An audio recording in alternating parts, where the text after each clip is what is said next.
HSC ইতিহাস প্রথম পত্র প্রথম অধ্যায় থেকে অর্থাৎ ভারতবর্ষে ইউরোপীয়দের আগমন এই অধ্যায় থেকে জ্ঞানমূলক ও অনুধাবনমূলক প্রশ্নোত্তর। ইস্ট ইন্ডিয়া কোম্পানি কত সালে গঠিত হয়? উত্তর ১৬০০ সালে। ভারতে আসার জলপথ কে আবিষ্কার করেন? ভারতে আসার জলপথ আবিষ্কার করেন ভাস্কো দা গামা। পরবর্তী প্রশ্ন, আলীবর্দী খান কে ছিলেন? আলীবর্দী খান বাংলার নবাব ছিলেন। ভাস্কো দা গামা কত সালে ভারতবর্ষে আসেন? ভাস্কো দা গামা ১৪৯৮ সালে ভারতবর্ষে আসেন। ৭৬-এর মন্বন্তর কত সালে সংঘটিত হয়? ১৭৭০ সালে সংঘটিত হয়। ৭৬-এর মন্বন্তর ১৭৭০ সালে সংঘটিত হয়। কারা বক্সারের যুদ্ধে মীর কাসিমকে সামরিক সহযোগিতা করেছিল? অযোধ্যার নবাব ও দিল্লির সম্রাট বক্সারের যুদ্ধে মীর কাসিমকে সামরিক সহযোগিতা করেছিল। এক কথায় বলতে গেলে অযোধ্যার নবাব ও দিল্লির সম্রাট। দিনেমাররা কোন কোম্পানি গঠনের মাধ্যমে ভারতবর্ষে ব্যবসা শুরু করে? দিনেমাররা ড্যানিশ ইস্ট ইন্ডিয়া কোম্পানি গঠনের মাধ্যমে ভারতবর্ষে ব্যবসা শুরু করে। কোন নদীর তীরে পলাশীর যুদ্ধ সংঘটিত হয়? ভাগীরথী নদীর তীরে পলাশীর যুদ্ধ সংঘটিত হয়। ভাগীরথী নদীর তীরে। ইউরোপ থেকে ভারতে আসার জলপথ আবিষ্কার করেন কে? ইউরোপ থেকে ভারতে আসার জলপথ আবিষ্কার করেন পর্তুগিজ নাবিক Vasco da Gama. Vasco da Gama. Alivardi খানের প্রকৃত নাম কি? মির্জা মোহাম্মদ আলী। আলীবর্দী খানের প্রকৃত নাম মির্জা মোহাম্মদ আলী। ইংরেজ ইস্ট ইন্ডিয়া কোম্পানি কবে বাংলার দেওয়ানি লাভ করে? ১৭৬৫ সালে ১২ আগস্ট বাংলার দেওয়ানি লাভ করে ইস্ট ইন্ডিয়া কোম্পানি। ইংরেজ ইস্ট ইন্ডিয়া কোম্পানি ১৭৬৫ সালের ১২ আগস্ট বাংলার দেওয়ানি লাভ করে। বক্সারের যুদ্ধ কবে সংঘটিত হয়? ১৭৬৪ সালে। ১৭৬৪ সালে বক্সারের যুদ্ধ সংঘটিত হয়। কত সালে ফোর্ট উইলিয়াম দুর্গ নির্মিত হয়? ১৭০০ সালে। ১৭০০ সালে ফোর্ট উইলিয়াম দুর্গ তৈরি হয়। পলাশী কোন নদীর তীরে অবস্থিত? ভাগীরথী নদীর তীরে। ভাগীরথী নদীর তীরে পলাশী অবস্থিত। কোন পর্তুগিজ নাবিক প্রথম ভারতে আগমন করেন? Vasco da Gama. পর্তুগিজ নাবিক ভাস্কো দা গামা ভারতের কোন বন্দরে উপস্থিত হয়েছিলেন? ভাস্কো দা গামা ১৪৯৮ সালের ২৭ মে ভারতের পশ্চিম উপকূলে কালিকট বন্দরে উপস্থিত হয়েছিলেন। সিরাজউদ্দৌলা কত সালে সিংহাসনে আরোহণ করে? ১৭৫৬ সালের এপ্রিল মাসে নবাব আলীবর্দী খানের মৃত্যুর পর সিংহাসনে আরোহণ করেন। ভাস্কো দা গামা কে ছিলেন? পর্তুগিজ নাবিক। পলাশীর যুদ্ধ কত সালে সংঘটিত হয়? ১৭৫৭ সালের ২৩ জুন। ১৭৫৭ সালের ২৩ জুন পলাশীর যুদ্ধ সংঘটিত হয়। কোন ইউরোপীয় জাতি সবশেষে ভারতে আগমন করে? ফরাসি জাতি সবশেষ ভারতে আগমন করে। কোন দেশের অধিবাসীরা ওলন্দাজ নামে পরিচিত? হল্যান্ডের অধিবাসীরা ওলন্দাজ নামে পরিচিত। সর্বশেষ পর্তুগিজ গভর্নর কে ছিলেন? আলফান্সো আল বুকার্ক। আলফান্সো আল বুকার্ক। পর্তুগিজরা সর্বপ্রথম কোথায় কুঠি স্থাপন করে? পর্তুগিজরা সর্বপ্রথম ভারতের কালিকট বন্দরের কানানোর কুঠি স্থাপন করে। পর্তুগিজরা বাংলায় কি নামে পরিচিত? বর্গী নামে পরিচিত। খুবই গুরুত্বপূর্ণ প্রশ্ন, পর্তুগিজরা বাংলায় বর্গী নামে পরিচিত। কত সালে ইংরেজ বণিকরা রাজকীয় অনুমতি নিয়ে ভারত আগমন করে? ১৬১৩ সালে ইংরেজ বণিকরা রাজকীয় অনুমতি নিয়ে ভারত আগমন করেন। নবাব সিরাজউদ্দৌলা কোন যুদ্ধে পরাজিত হয়? ১৭৫৭ সালের ২৩ জুন নবাব সিরাজউদ্দৌলা পলাশীর যুদ্ধে পরাজিত হন। দ্বৈত শাসন ব্যবস্থা কে প্রবর্তন করেন? লর্ড ক্লাইভ দ্বৈত শাসন ব্যবস্থা প্রবর্তন করেন। সুরাটে ইংরেজরা কত সালে বাণিজ্য কুঠি স্থাপন করে? কত সালে? এটা হবে সঠিক উত্তর ১৬১২ সালে সুরাটে ইংরেজরা বাণিজ্য কুঠি স্থাপন করে। পরবর্তীতে ভারতবর্ষে ইউরোপীয়দের আগমন অর্থাৎ অধ্যায় ১ থেকে অনুধাবনমূলক প্রশ্ন উত্তর। প্রশ্ন ১, অন্ধকূপ হত্যা কি? ব্যাখ্যা করো। উত্তর, ইংরেজদের ঔদ্ধত্য আচরণের পরিপ্রেক্ষিতে নবাব কলকাতা অভিযান পরিচালনা করলে কিছু ইংরেজ কর্মচারী ফোর্ট উইলিয়াম থেকে বন্দী হন। বন্দীদের মধ্যে হলওয়েল নামক একজনের বিবরণ মতে জানা যায় নবাব ১৪৬ জন, আমি আবারও বলছি, নবাব ১৪৬ জন ইংরেজ বন্দীকে ১৮ ফিট বাই ১৪ ফিট আয়তন বিশিষ্ট এক ক্ষুদ্র অন্ধকার প্রকোষ্ঠে আবদ্ধ করে রাখেন। এ সময় প্রচণ্ড গরমে ১৪৬ জন বন্দীর মধ্যে ১২৩ জন শ্বাসরুদ্ধ হয়ে মারা যান। হলওয়েল কর্তৃক প্রচারিত এই কাহিনী অন্ধকূপ হত্যা হিসেবে বিখ্যাত, কিন্তু আধুনিক ঐতিহাসিকগণ অন্ধকূপ হত্যাকাণ্ডের কোনো সত্যতা খুঁজে পাননি। পরবর্তী প্রশ্ন, জোসেফ ডুপ্লে কে ছিলেন? ব্যাখ্যা করো। উত্তর, ইউরোপ মহাদেশ থেকে বাণিজ্যিক উদ্দেশ্যে আগত বণিক সম্প্রদায়ের মধ্যে ফরাসি প্রতিনিধি জোসেফ ডুপ্লে অসাধারণ ব্যক্তিত্ব ও কূটনৈতিক জ্ঞানের অধিকারী ছিলেন। তিনি ১৭৩১ সালে চন্দননগরের শাসনকর্তা নিযুক্ত হয়ে সর্বপ্রথম ভারতবর্ষে আগমন করেন। তার মেধা ও দক্ষতার জন্যই ১৭৪১ সালে তাকে পন্ডিচেরির গভর্নর নিযুক্ত করা হয়। ইউরোপীয় বণিকদের মধ্যে তিনিই প্রথম ব্যক্তি যিনি ভারতীয় রাজন্যবর্গের দুর্বলতার সুযোগ নিয়ে এদেশে ফরাসি সাম্রাজ্য প্রতিষ্ঠার স্বপ্ন দেখেন। তিনি চন্দননগর, মাহে, কালিকট ও পন্ডিচেরিতে শক্তিশালী ফরাসি বাণিজ্য কুঠি স্থাপন করেন। পরবর্তী প্রশ্ন, আলীনগরের সন্ধি কি? উত্তর, নবাব সিরাজউদ্দৌলা ইংরেজদের অন্যায় অত্যাচার দমন করতে ১৭৫৬ সালের ৪ জুন এক বিরাট সৈন্যবাহিনী নিয়ে কলকাতা অভিমুখে যাত্রা করেন। ২০ জুন নবাব ইংরেজদের ফোর্ট উইলিয়াম দুর্গ দখল করতে সমর্থ হন। কলকাতার নতুন নাম রাখেন আলীনগর। সেনাপতি মানিক চাঁদের উপর কলকাতা রক্ষার দায়িত্বে রেখে সিরাজ রাজধানী মুর্শিদাবাদে ফিরে যান। এ খবর মাদ্রাজ পৌঁছালে ইংরেজ সেনাপতি ওয়াটসন ও রবার্ট ক্লাইভ মানিক চাঁদের নামমাত্র প্রতিরোধ ভেঙে কলকাতা পুনরায় দখলে নেন। নবাব এ সময় লক্ষ্য করেন তার চারদিকে ষড়যন্ত্র তৈরি হচ্ছে, তাই আসন্ন বিপদ কাটাতে তিনি ইংরেজদের সঙ্গে এক অপমানজনক সন্ধি স্থাপন করেন। ইতিহাসে তা নবাব ও ইংরেজদের মধ্যে আলীনগর সন্ধি নামেই পরিচিত। পরবর্তী প্রশ্ন, ফরাসিদের বিফলতার একটি কারণ ব্যাখ্যা করো। উত্তর, অধিক প্রাচুর্য ও সংগঠনের দিক থেকে ইংরেজ কোম্পানি ফরাসি কোম্পানির চেয়ে সমৃদ্ধ ও শক্তিশালী ছিল। অর্থাৎ ইংরেজ কোম্পানি ছিল ফরাসি কোম্পানি থেকে অনেক সমৃদ্ধ এবং শক্তিশালী।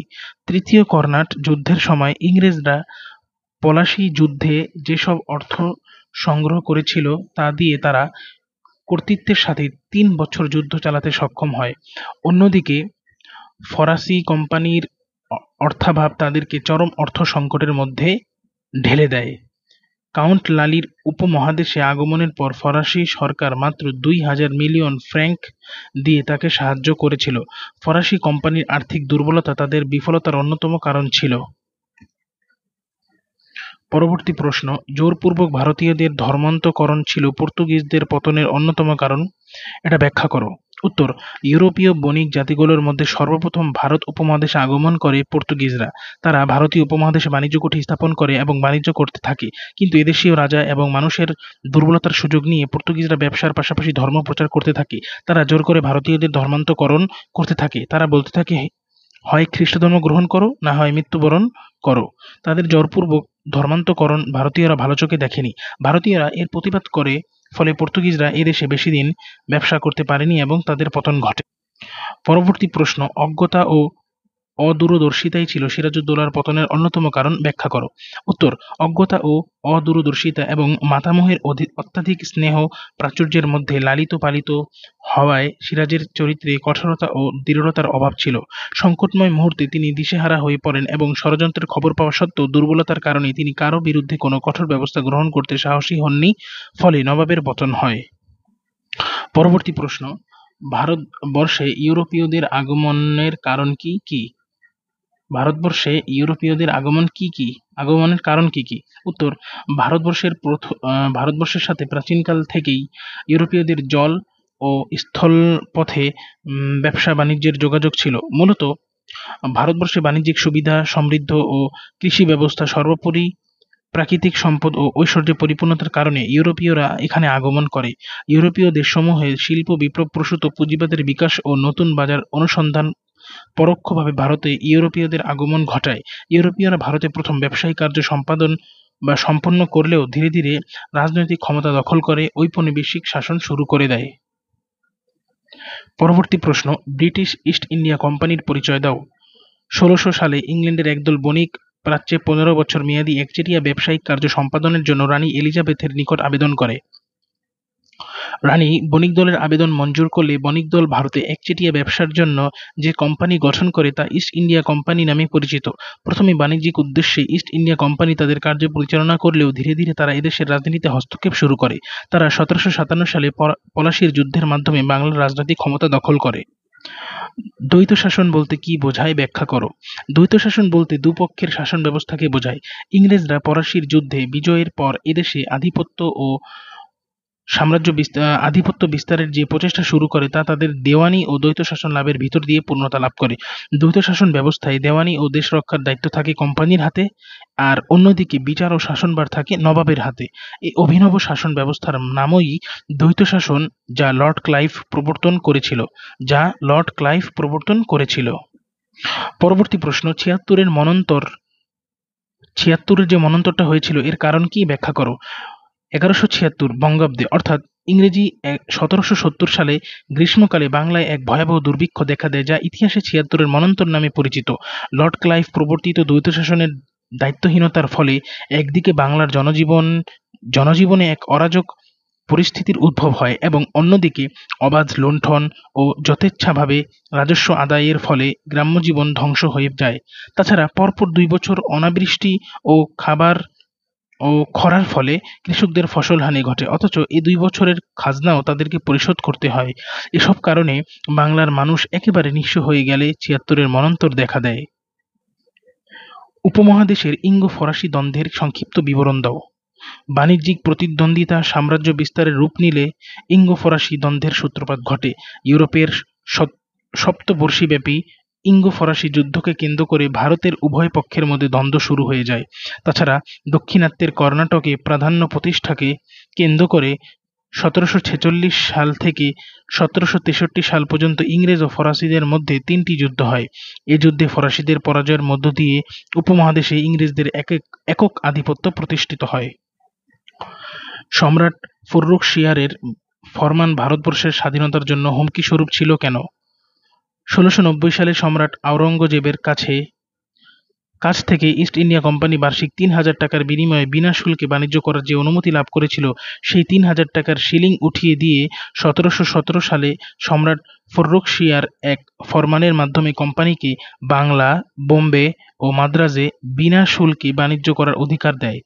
একই সাথে ইংরেজরা নিজেদের মুদ্রা প্রচলনের অধিকার লাভ করে। সম্রাট ফররুখ শিয়ারের এই অদূরদর্শিতার সুযোগে কোম্পানি বাংলা, বোম্বে ও মাদ্রাজকে কেন্দ্র করে খুব দ্রুত সমগ্র ভারতে তাদের বাণিজ্যিক সম্প্রসারণ ঘটায়, পাশাপাশি সাম্রাজ্য স্থাপনের নীলনকশা আঁকার সুযোগ পায়। সুতরাং সম্রাট ফররুখ শিয়ারের 1717 সালের ফরমান ছিল প্রকৃত অর্থেই অদূরদর্শিতার পরিচায়ক এবং ভারতবর্ষের স্বাধীনতার জন্য হুমকি স্বরূপ। পরবর্তী প্রশ্ন, ইংরেজদের দেওয়ানি লাভের গুরুত্ব ব্যাখ্যা করো। 1765 সালে ইংরেজ কোম্পানি দেওয়ানি লাভের মাধ্যমে সামরিক ক্ষমতা লাভ করে সর্বোচ্চ কর্তৃত্বের অধিকারী হয়। ফলে সম্রাট ও নবাব ইংরেজদের হাতের পুতুল বনে যায়। এছাড়া কোম্পানি দেওয়ানি লাভের মাধ্যমে রাজস্ব আদায় ছাড়াও শুল্ক আদায়ের ক্ষমতা লাভ করে। ফলে কোম্পানি যে রাজস্ব আদায় করত তা খরচের পরও 12 কোটির বেশি নিট আয় থেকে যেত। সর্বোপরি ইংরেজ কোম্পানি দেওয়ানি লাভের মাধ্যমে বাংলায় প্রকৃত শাসকের ভূমিকায় অবতীর্ণ হয়। পরবর্তী প্রশ্ন, ইংরেজদের সাথে মীর কাসেমের যুদ্ধ বাধে কি কারণে?